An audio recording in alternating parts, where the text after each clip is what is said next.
Hi Kavya. ஏங்க எவ்வளவு பட்டாலும் நீங்க திருந்த மாட்டீங்களா? உயிர் போற நிலைமை வந்தோம் உங்க குணம் மாறவே இல்லல.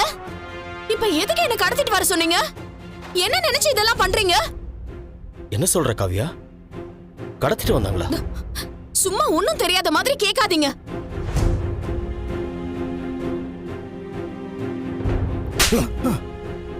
ராஸ்கல், என்னடா பண்ணி வச்சிருக்கீங்க? காவியாவை நான் பார்க்கணும், கூட்டிட்டு வாங்கன்னு தானே சொன்னேன். எதுக்காக கடத்திட்டு வந்தீங்க? அதிக பசி. ஐயா ஐயா, அவனை அடிக்காதீங்க. மாமா சொன்னார்னு நான் தான் தூக்கிட்டு வர சொன்னேன். ஓ,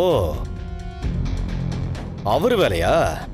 மாமா, அக்கா, கீழே வாங்க. ஆ